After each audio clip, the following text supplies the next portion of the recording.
जय श्री कृष्ण। भगवान श्री कृष्ण द्वारा अर्जुन से कौरवों के आक्रमण तथा भीम के पराक्रम का वर्णन।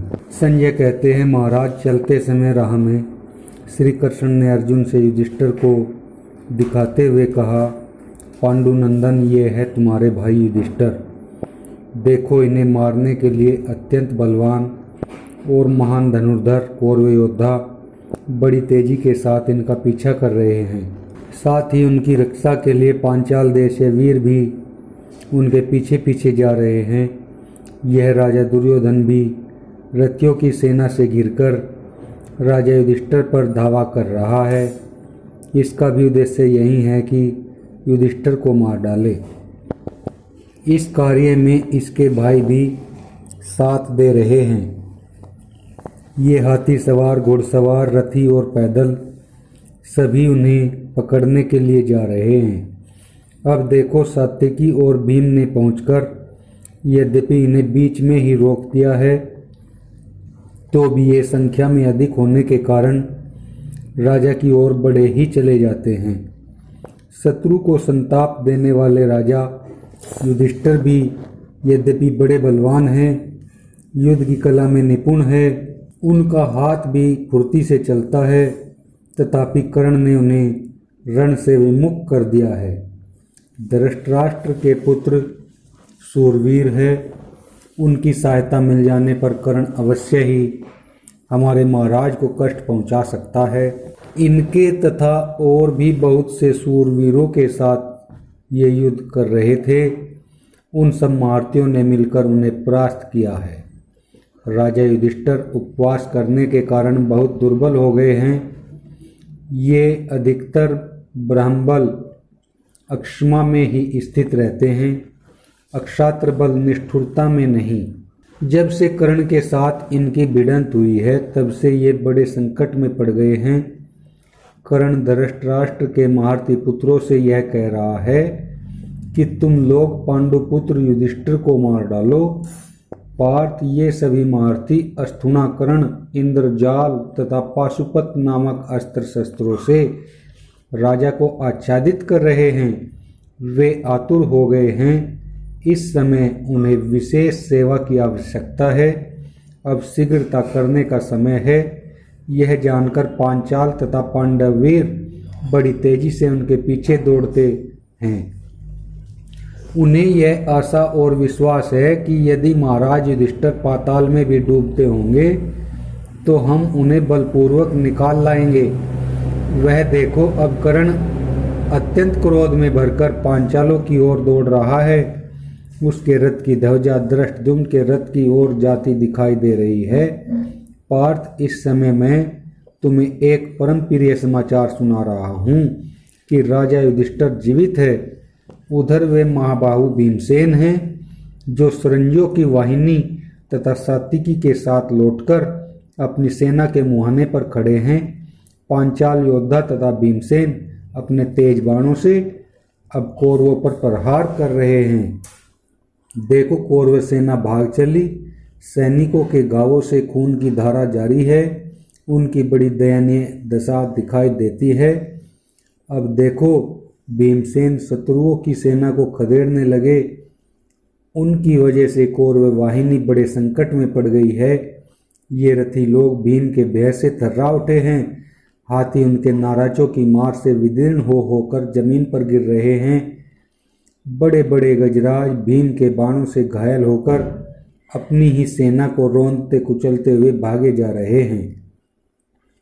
अर्जुन, पहचान लो, संग्राम विजय वीरवर भीमसेन का ही यह दुस्सह सिंहनाद सुनाई देता है। यह लो, उन्होंने 10 बाण मारकर निषाद राज के पुत्र को भी मौत के घाट उतार दिया। अब कौरवों की बोलती बंद हो गई है। पहले जैसी उनकी गर्जना नहीं सुनाई देती।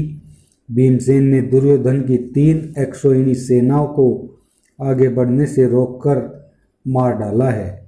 जिनकी आंखें कमजोर है, वे जैसे दोपहर के सूर्य की ओर देख नहीं सकते, वैसे ही ये कौरव पक्ष के राजा लोग भीमसेन की ओर आंख उठाकर देख नहीं पाते। उनके बाणों की मार से भयभीत हुए शत्रुओं को कहीं भी चैन नहीं मिलता। भगवान श्री कृष्ण के मुख से ये बातें सुनकर अर्जुन ने भीमसेन के दुष्कर पराक्रम पर दृष्टिपात किया। फिर अपने बचे खुचे शत्रुओं को तीखे बाणों से मारना आरंभ किया। संसप्तक योद्धा यद्यपि बड़े बलवान थे तो भी वे अर्जुन की मार से युद्ध में नहीं ठहर सके। भयभीत होकर सब दिशाओं में भाग गए। धृतराष्ट्र ने पूछा, संजय, पांडवों और पांचालों की मार खाने से जब हमारी सेना दुखी होकर भागने लगी उस समय कौरवों ने क्या किया? संजय ने कहा, महाराज, उस समय महाबाहुक भीमसेन पर कर्ण की दृष्टि पड़ी। उन्हें देखते ही उसकी आंखें क्रोध से लाल हो गई और वह उन पर चढ़ आया। उसने भीमसेन के डर से भागती हुई आपकी सेना को बड़ी कोशिश करके रोका और उसे व्यवस्थापूर्वक खड़ी करके पांडवों की ओर बढ़ा दिया। यह देख पांडवों के महारथी भीमसेन, सात्यकी, शिखंडी, जन्मेजय, धृष्टद्युम्न और प्रद्युम्न आदि भी क्रोध में भरकर आपकी सेना का संहार करने के लिए उस पर चारों ओर से टूट पड़े। उस युद्ध में शिखंडी ने कर्ण का सामना किया और धृष्टद्युम्न ने बड़ी सेना से घिरे हुए दुशासन का मुकाबला किया। नकुल ने वृषसेन पर और युधिष्ठिर ने चित्रसेन पर धावा किया। सहदेव उलूक से भिड़ गया और सात्विक का शकुनी पर और द्रौपदी के पुत्रों का कौरवों पर आक्रमण हुआ। अर्जुन का सामना महारथी अश्वत्थामा ने किया। कृपाचार्य का युधामन्यु से और कर्तवर्मा का उत्मोजा से युद्ध हुआ। भीमसेन ने अकेले ही समस्त कौरवों तथा उनकी सेनाओं का वेग रोका। महाराज शिखंडी ने रणभूमि में निर्भय विचरते हुए कर्ण को अपने बाणों का निशाना बनाया और उसे आगे बढ़ने से रोक दिया। बाधा पाकर रोष के मारे कर्ण के ओठ फड़कने लगे। उसने शिखंडी की दोनों भुजाओं के बीच 3 बाण मारे। उनसे अत्यंत आहत होकर शिखंडी ने भी कर्ण को तेज किए हुए 90 बाण मारे। तब महारथी कर्ण ने 3 बाणों से शिखंडी के सारथी और घोड़ों को मार डाला। इससे शिखंडी को बड़ा क्रोध हुआ। उसने अपने रथ से कूदकर कर्ण के ऊपर शक्ति का प्रहार किया। कर्ण ने 3 बाणों से उस शक्ति के टुकड़े टुकड़े कर डाले और 9 तीखे बाण मारकर उसे भी बींध डाला। शिखंडी के शरीर में बहुत घाव हो गए थे, इसलिए वह कर्ण के धनुष से छूटे हुए बाणों का वार बचाता हुआ तुरंत भाग निकला। अब कर्ण पांडव सैनिकों को अपने बाणों से मारकर गिराने लगा। दूसरी ओर आपके पुत्र दुशासन ने धृष्टद्युम्न को बहुत पीड़ित किया। तब धृष्टद्युम्न ने दुशासन की छाती में 3 बाण मारे। फिर दुशासन ने भी एक तीखे बल से धृष्टद्युम्न की बाएं भुजा को बीन डाला। इससे धृष्टद्युम्न क्रोध में भर गया और एक तीखा शूर्पणख मारकर उसने दुशासन का धनुष काट दिया। यह देख पांचाल योद्धा उच्च स्वर से गर्जना करने लगे। अब आपके पुत्र ने दूसरा धनुष हाथ में लिया और हंसते हंसते बाणों की झड़ी लगाकर धृष्टद्युम्न को चारों ओर से घेर लिया। तदंतर पांचाल देश के सैनिकों ने भी अपने सेनापति को बचाने के लिए आपके पुत्र पर घेरा डाल दिया। फिर तो आपके योद्धाओं का शत्रुओं के साथ घोर संग्राम होने लगा। इसी बीच में अपने पिता के पास खड़े हुए वृषसेन ने नकुल को पहले 5 और फिर 8 बाण मारे। तब सूरवीर नकुल ने भी हंसते हंसते एक तीखे नाराज से वृषसेन की छाती छेद डाली। इस चोट से वृषसेन बहुत घायल हो गया। फिर तो वे दोनों वीर हजारों बाणों की बौछार से एक दूसरे को ढकने लगे। इतने में ही कौरव सेना में भगदड़ मच पड़ गई। कर्ण पीछे लौटकर उसे रोकने लगा। उसके लौट जाने पर नकुल ने कौरवों के ऊपर चढ़ाई की। कर्णपुत्र वृषसेन भी नकुल का सामना करना छोड़ अपने पिता के पहियों की रक्षा में लग गया। इसी प्रकार क्रोध में भरे हुए उलूक को संग्राम में सहदेव ने रोका। उसने उलूक के चारों घोड़ों को मारकर उसके सारथी को भी यमलोक भेज दिया। उलूक रथ से कूदकर भागा और तुरंत तिर्गतों की सेना में जा घुसा। एक और सात्यकी और शकुनी में लड़ाई हो रही थी। सात्यकी ने तेज किए हुए 20 बाणों से शकुनी को घायल कर दिया। उसने शकुनी के घोड़ों को यमलोक भेज दिया। फिर तो शकुनी सहसा रथ से कूद पड़ा और उलूक के रथ पर बैठकर वहां से चंपत हो गया। दूसरी ओर आपके पुत्र दुर्योधन ने भीमसेन को रोका, किंतु भीम ने तुरंत ही उसके घोड़ों और सारथी को मार डाला।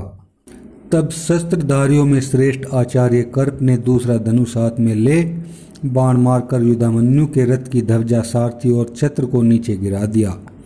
तब तो महारथी युधामन्यु स्वयं ही रथ हाँकता हुआ भाग गया।